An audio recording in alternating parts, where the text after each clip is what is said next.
so happy to see you! So Dragon Ball is celebrating their 40th year anniversary this year. So I'm going to tell you a story written by a guy who's read none of it. Well, maybe like the first page of the Wikipedia page. Anyway, here's Dragon Ball Evolution. Catchy name.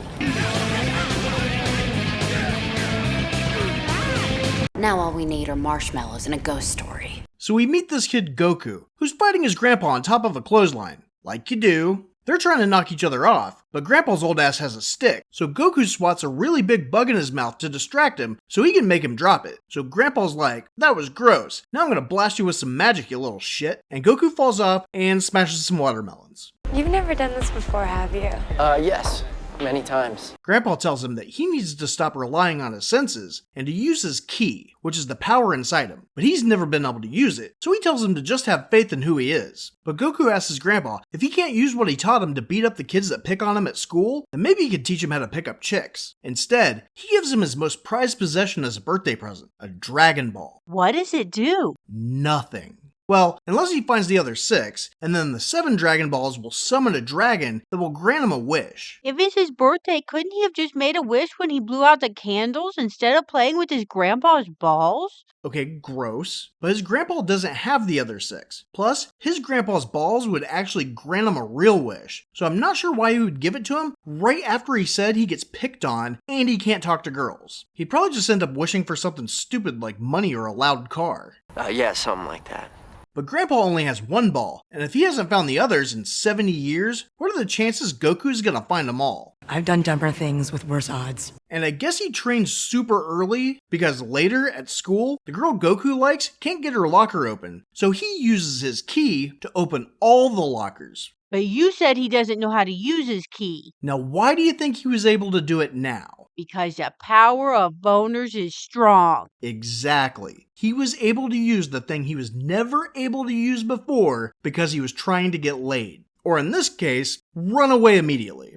The plan sucks. But Chi-Chi chases after him and is like, did you just use your ki? And he's like, how the fuck do you know about that? But she invites him to a party at her place and he forgets all about it. I got drunk and forgot it. So that night, he shows up to Chi-Chi's castle where some bullies tell him to go home. But when he won't, they want to fight him. But he promises Grandpa he wouldn't fight, so he makes them kick their own asses. And then Chi-Chi's boyfriend comes out, so Goku makes him trash his own car, and then he and one of his friends knock each other the fuck out, even though they were clearly far enough apart that they couldn't have hit each other. What a crock. You expect me to believe that? Well, Chi-Chi finds this super hot and abandons her unconscious boyfriend to take Goku inside. He tells her that he and his grandpa always celebrate his birthday at the same time every year. Because see, he ditched his birthday dinner to go try to bang a girl who has a boyfriend instead of celebrating with his grandpa.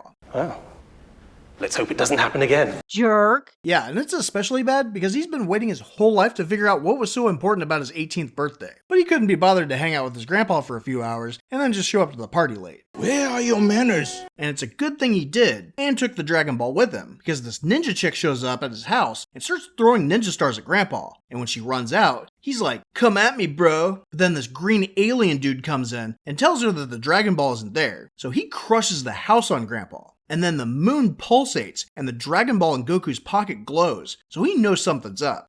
Oh shit. What was your first clue? He runs home because Chi-Chi's boyfriend ran over his bike earlier and finds that only part of the house was crushed. The room that Grandpa was in is totally fine, except part of the wall must have flown across the room and landed on him because he was in the middle of it and there's nothing around him now. So Goku thinks that maybe some fresh air will do him some good and takes him out to his Zen rock garden. There, he asks Grandpa what happened and he says Piccolo. Hold on. The bad guy's named after a tiny flute? Hey, he can crush parts of houses with his mind. That's something. Yeah, he can also tell that the ball he's looking for isn't there, but not that it's like a block away. Correct. Who's the idiot? But Grandpa tells him that he needs to warn Master Roshi that Piccolo's back, and they have to banish him from Earth by finding all 7 Dragon Balls before the eclipse. And then he dies. This is the best birthday I've ever had.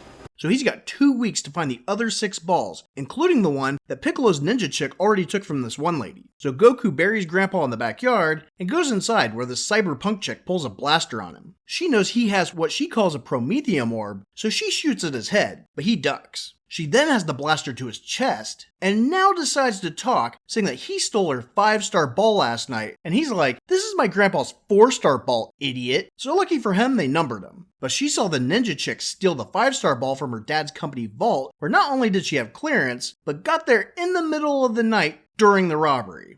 Just lucky you weren't a better shot. And she says that she invented a tracker that can locate the signature of the Dragon Balls, even though she didn't know about the other 6. So he teams up with Bulma, and they go look for Master Roshi on her pocket tricycle. They track him down to his house that he refused to gentrify, and instead of knocking, they sneak in and end up waking him up, causing one of those classic misunderstanding fights. I could have killed you. Bulma gets them to stop, but Goku wants to beat him, so he uses the shadow crane technique on him, but he ducks, and he hits Bulma instead. But Roshi recognizes the move, and knows he was trained by his grandpa because he trained him. But this must not be that great of a move because Bulma is barely fazed by it. Shadow Crane Strike is the most basic of all the air bending techniques. And she's also not very shocked that he just levitated and force pushed her. I totally had that under control. So Goku catches Roshi up, and he goes to look for his Dragon Ball that he seems to have misplaced. But Goku can sense the balls and finds it behind some crap on a shelf. But Bulma wants their balls because it'll make her famous. Although I'm pretty sure saving the world will do that too.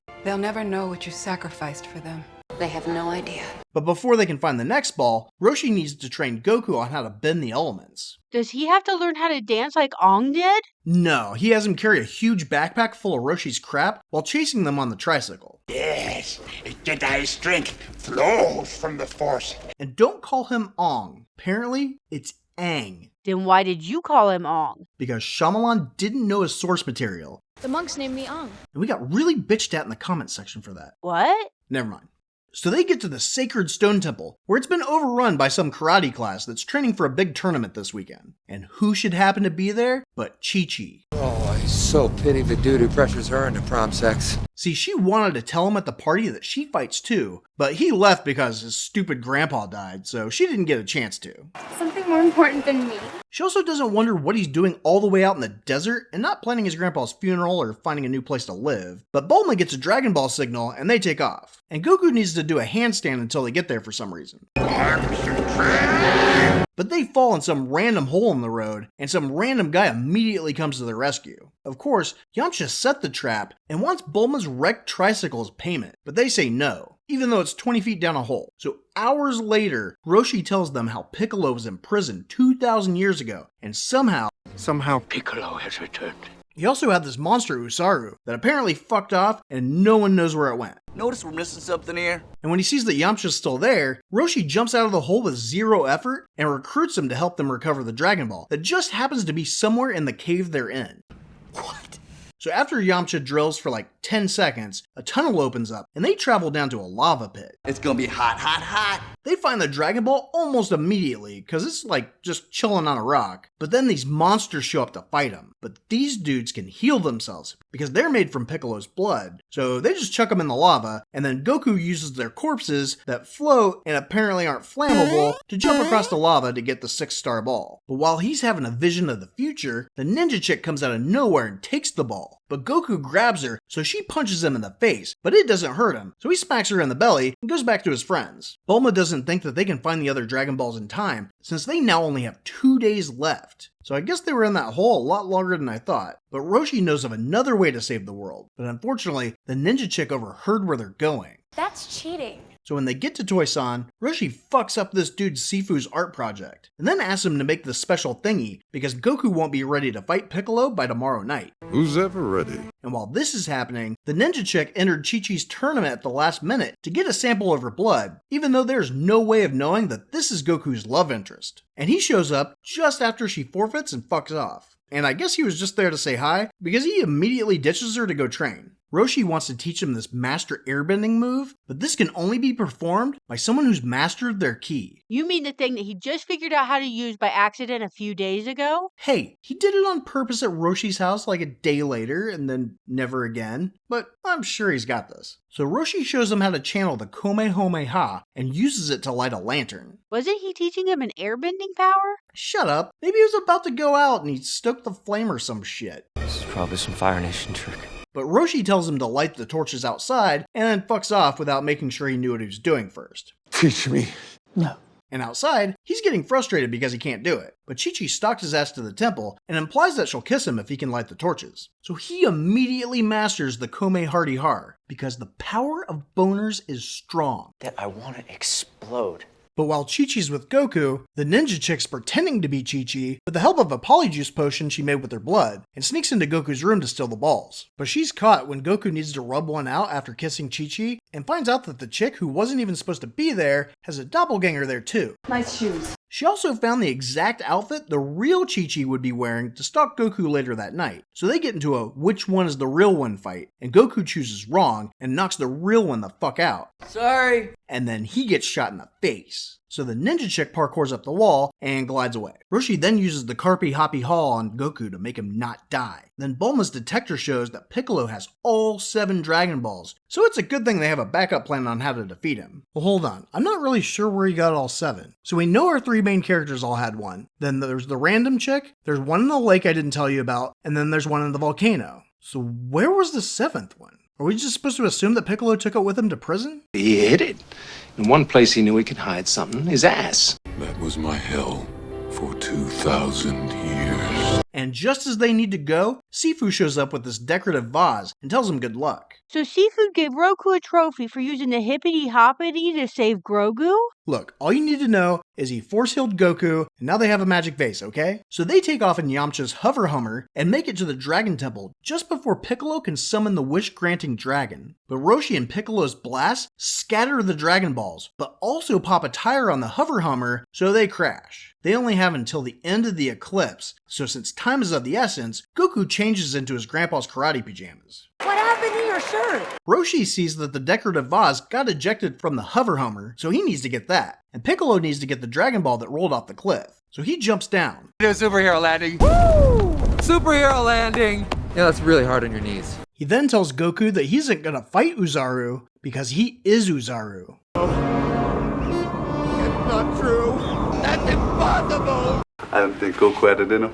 See, Goku was an alien that landed on Earth, and on his 18th birthday, he can become a werewolf that Piccolo controls. He tells Uzaru to get the Dragon Ball from Yamcha, but he passes it to Bulma before he attacks him. She then runs to find that Roshi's decorative vase attack on Piccolo has failed, and he stops Uzaru from getting her. Uzaru strangles him, but not so tight that he can't talk, and Roshi says that Uzaru can only be beaten from within. And then he dies. I am Muten Roshi, the Invincible! Apparently not. But this was enough for Goku to remember what his grandpa was always telling him, to have faith in who he is. Be yourself. Be yourself. So he instantly becomes Goku again. And Piccolo's like, what the fuck? Werewolves are such a nuisance during their first full moon. So hard to control. And after becoming a giant werewolf, his pajamas are still in perfect condition. Your suit. Vibranium? But the ninja chick is after Bulma, and after she runs out of bullets, she throws her pocket tricycle at her. But ninja chick ducks. Just as the ninja chick is about to shoot Bulma, Yamcha shoots her, and she dies. Then, Goku realizes that he can't defeat Piccolo alone, and summons the power of Usaru. Then uses the Kali Kali Ma to blast Piccolo. They then realize they can use their wish to bring Roshi back from the dead. So they summon the dragon, and he's like, "Sup?" They're like, "Make Roshi not dead." And the dragon breathes on him, and then fucks off. Then Roshi wakes up, kind of upset that they brought him back. You got yourself a bad case of dragon breath. Bad breath. But if Piccolo could live for thousands of years, how can they be sure he's dead? Oh, he's not dead. The woman who gave up her ball earlier, she's taking care of him because he didn't kill her and her kid or some shit. So Goku basically ignored his grandpa's dying wish that Piccolo be banished from Earth and wasted one on bringing some dude back from the dead who's just gonna die again if Piccolo gets all the balls back. So now they're gonna have to find all 7 balls again when they royally screwed it up last time, losing the 3 they started off with. I know that, and they know that too. Then Goku's like, I need to tell Chi-Chi I am so sorry for knocking her the fuck out. But when he gets to the temple, she doesn't seem all that upset. Maybe I like bad men. So she says that she'll forgive him if he fights her for real. And that's how their relationship starts, with domestic violence. Yeah, someday I'll beat you. Wait! I need your help. You think I forgot? There's much left to do. It's the only way. It's all true. I have to have them all. They're gonna make me famous. Good luck with that. Now you're talking, bro. I am beginning to appreciate the entertainment value. Good night.